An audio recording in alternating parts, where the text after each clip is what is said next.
want to get some more perspective on this now from a local doctor. Yes, there he is, and he is Dr. Parham Yashar. Thank you so much for being with us. You're an endovascular neurosurgeon at Doc's Health in West Hollywood. Thank you so much, doctor, for being with us. As a female, I am very curious about the fact that this is 6 women, one who has died. So what are those physiological reasons why women are overall more impacted by vaccines than men? Well, the big concern is specific to cerebral venous sinus thrombosis. So one of the concerns is what are some of those risk factors? And amongst those risk factors, specifically to women, are the use of oral contraceptive medication, such as birth control, and also pregnancy and the perium or time period around the time of their pregnancy. So, as we know, CVST or cerebral venous sinus thrombosis occurs with a ratio of 3 to 1, more so in favor, unfortunately, in women than it is in men. And it's also more common in younger women. Oftentimes, we don't see patients come across these kinds of conditions that are older than 60 or 65 years of age. So do we know if all of the women who had this condition were on birth control? At this point, we don't, and that's probably the most important thing we need to work up. Do they have some sort of predisposition? So amongst the other risk factors for CVST are patients who are smokers or patients who have a genetic predisposition to developing blood clots. Sometimes an inflammatory and infection condition can predispose them to developing blood clots.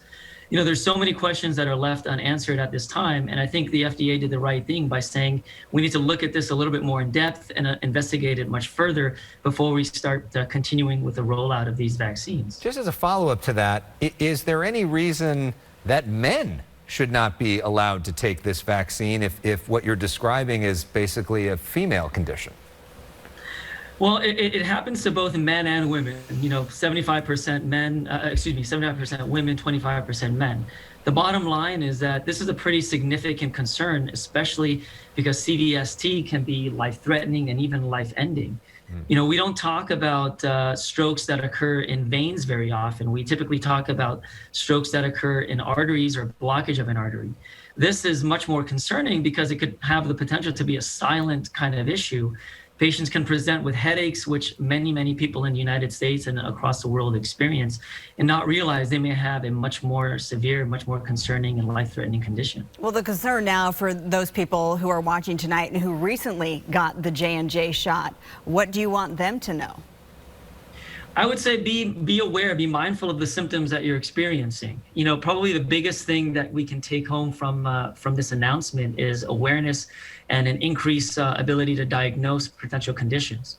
So if a patient has a headache that's not improving, certainly if they have more concerning symptoms like lethargy, nausea, vomiting, coma, progression of their symptoms, encephalopathy, you should seek medical attention. I think, now that we are aware of this 6 out of the 6 or 7 million cases that we've seen, I think that's going to heighten our awareness about others, and patients who may present to the ED may get sooner attention now that we know what to look for and how to diagnose it.